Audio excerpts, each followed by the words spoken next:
just a little while ago, Susan brought me a tissue because I was so moved by the dance. I got a runny nose, and I started crying a little bit. And when I see that, I don't know if you notice the patterns. The dance was about history.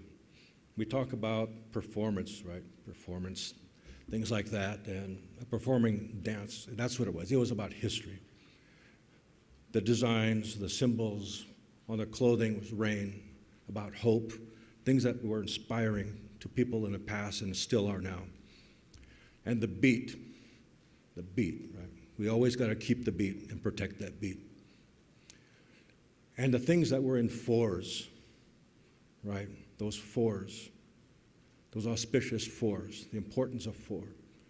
4 verses to the song, 4 directions, all of those things. So when I saw that, it just moved me. It moved me so much. To see the strength of those young people just gives me hope. But also looking at the dance and seeing what they were talking about history. And you see that people were holding corn. Others had buffaloes on their head, buffalo. Also holding macaw feathers. So if you think about it, this place where we are at now is like a confluence. And if you think geographically, the mountains around Albuquerque, right?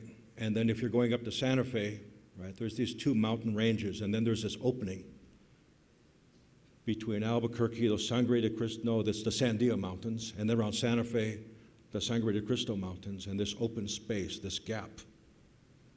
That was a place, like a gateway, a portal between the Puebloan world and the world of the Plains tribes. And the Rio Grande River travels south. It was a place where people to the south would come travel northward and meet these people here. This was a special place, a confluence of ideas. So, welcome to the place where this part of the world, where we never say, I hope it doesn't rain. And it is a pleasure and honor again to be with you. And I see so many familiar faces. And I'm pleased to see many new faces as well. And there are, of course, the usual suspects. Cynthia Chavez Lamar, my older sister. She hates when I say that because she's not older. And Patsy Phillips. Patsy, where? Oh. Muted and low-key as ever. Oh, look, there's Rick West. Rick West, Mr. So dapper and smart, always so dapper. And by the way, Rick, Mr. Peanut wants his top hat and cane back. And Sandra Narva, I saw you here somewhere. Where's Sandra? Sandra, also known as the IMLS Gangster of Love. And look at all of you, you smart, damn smart-looking Native people. The only place you'll see more Native people is at Walmart on the first of the month. When I look across this room, well, I see that most of the professionals in our field are now women. And, you know, I'm inspired when I see this also, this beautiful piece by Warren Montoya, right, about women. And so now there's so many women in this field, and that's a good thing. Our beloved Native women with that beautiful morning glow. And so wise, and so strong, so nurturing, and sometimes, oh, so violent.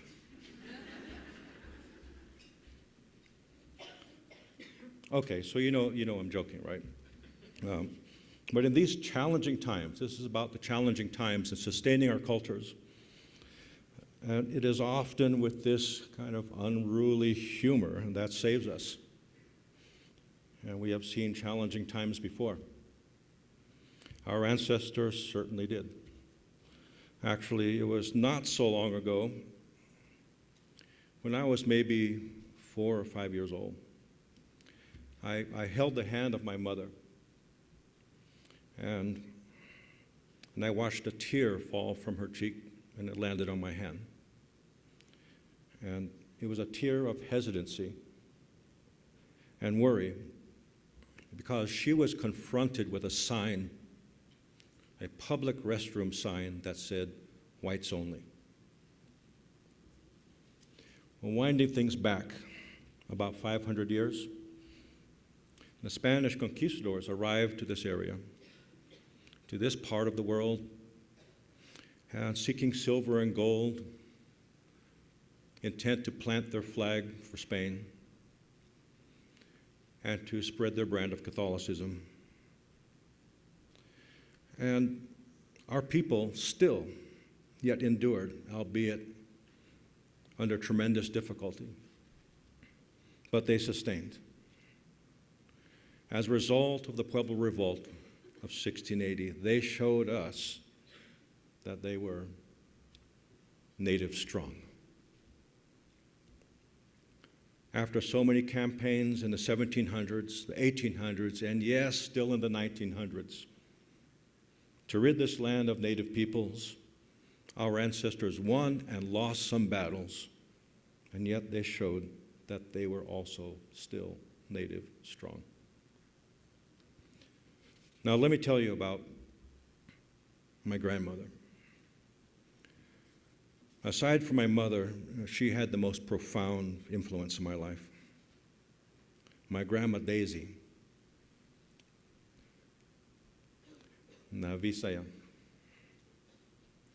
or as the Zuni people called her, Mut Daisy, because in Zuni, Mut Daisy means Hopi Daisy, but she was actually Tewa, which is a long story. And she was from the Hano village at First Mesa. And well, my grandma married a Zuni man and moved to Zuni, which is an exceptional thing to do.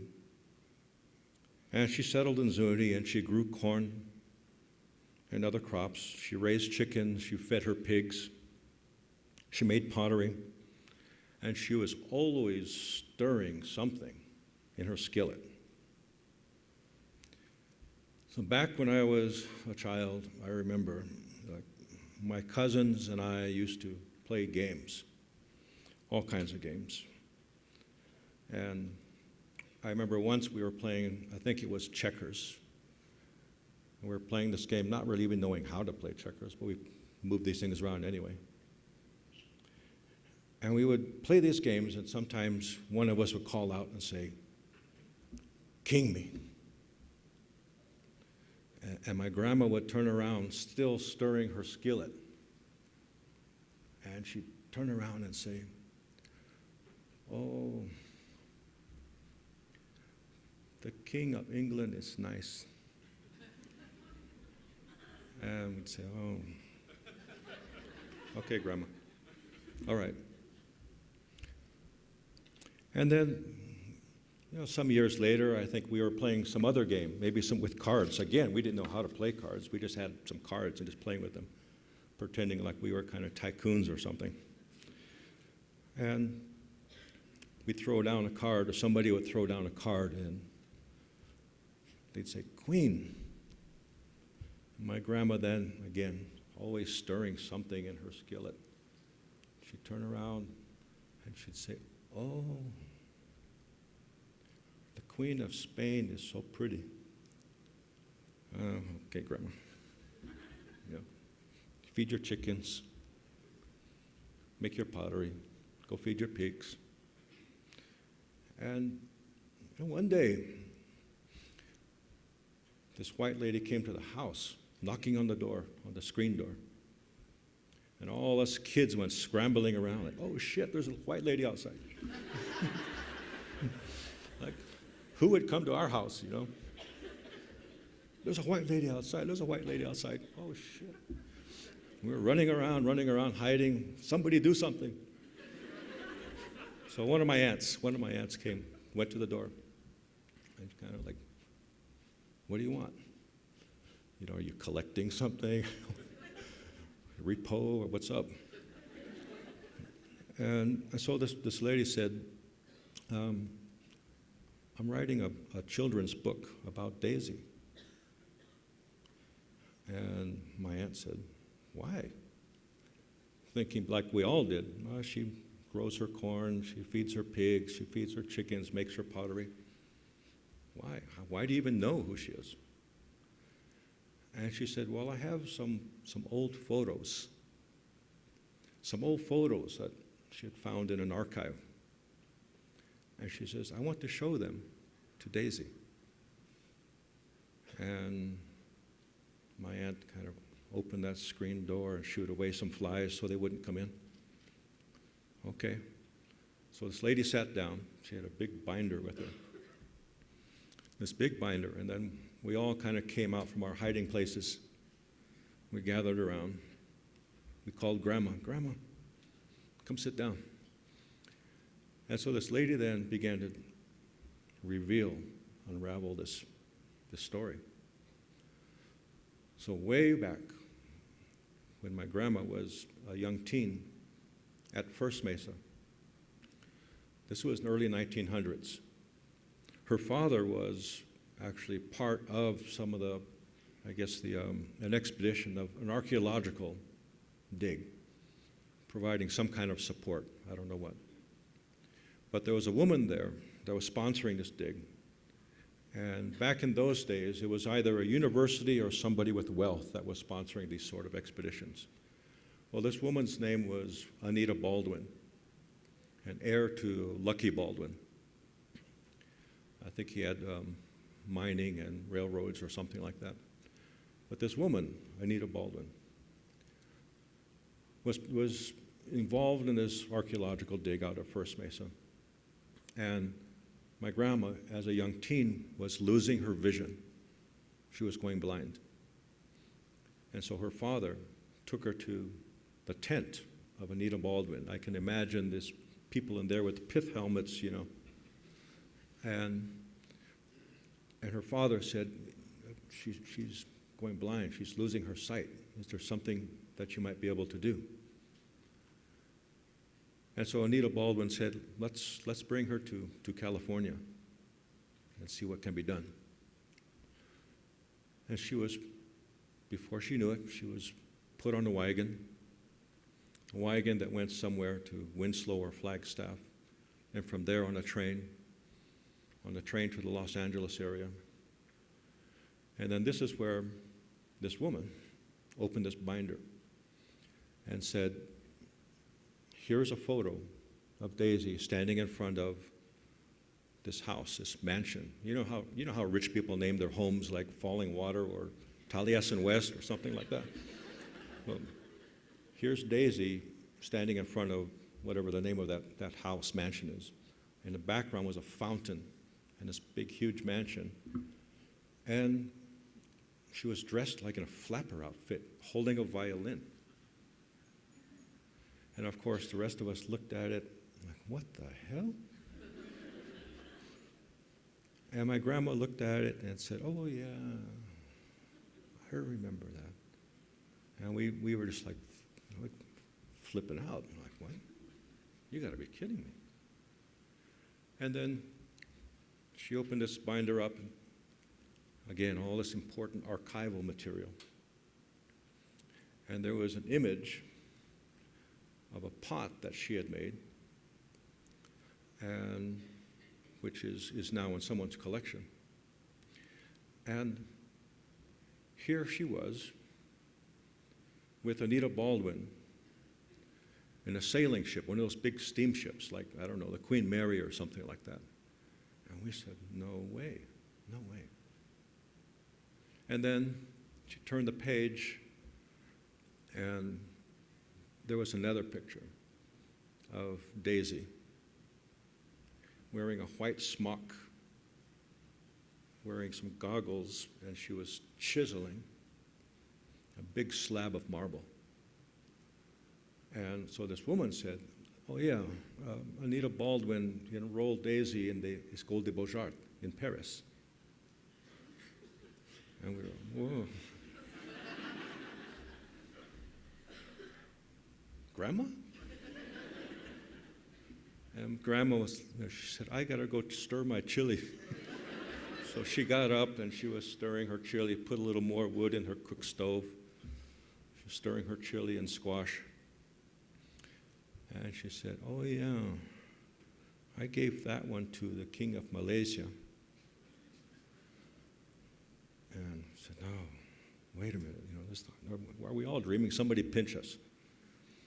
And she said, yeah, I did that. And then my aunt and my mother kind of piped up, and they said, oh yeah, you remember that big trunk? The one that had all those stickers on it. And it had those fancy shoes that we used to play with. Oh, maybe that's where that came from. And so Grandma traveled around the world in the early 20s, early 30s, sometime around there, and met kings and queens of countries, went to art school in Paris, and never told anybody about it. And so that really struck me, because she was content with where she was, in the now, and with hope for the future. She didn't care about meeting these people. That wasn't important to her. What was important to her was the friends she had now and the family that she had around her. And so it was with her advice that I began my own 2.5-year hitchhiking journey throughout the western states.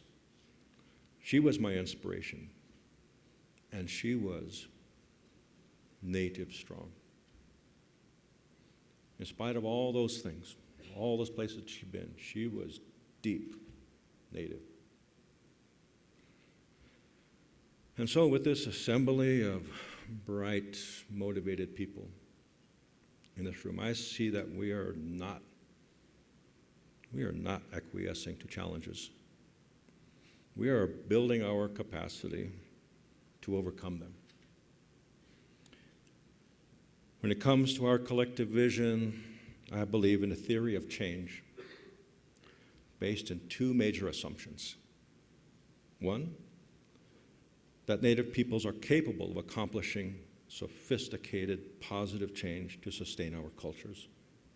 And 2, protection of our cultures will only be accomplished by addressing asymmetrical power dynamics at all levels of influence and authority.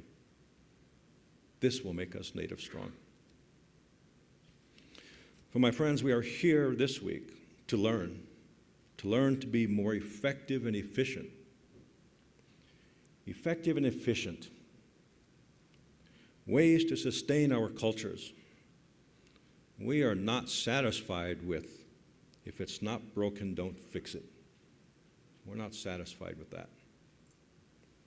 We are seeking additive answers and centrifugal results. We are collectively native strong. For my younger friends here today, I say, savor every day you walk this beautiful earth. Enjoy this time and benefit from it, because time certainly flies. One day you're 25 years old. And then you wake up and then suddenly you're 50. Then 52, 55, 57, and 60. And you'll ask, what the hell happened to 58? Bang. So your life's contribution will be our collective gain, making all of us native strong. Remember that sign that I talked about that stopped my mother in her tracks? Years later, I asked her about that whites only sign. And I said, so what did you eventually do, Mama? And she sat up, and without any hesitancy, she said, well, I felt I was a beautiful and colorful person, and so are you. So I took you to the colored restroom. Never mind what those people think. And she said, and in time, I was going to be part of making that nonsense change. And she did. My mother, all our mothers, are Native strong, and we won't back down. The blood that ran in the veins of our ancestors runs in our veins today. And when we meet, they meet. Keep the beat, my friends. Thank you, everyone, and enjoy this ATALM. Thank you.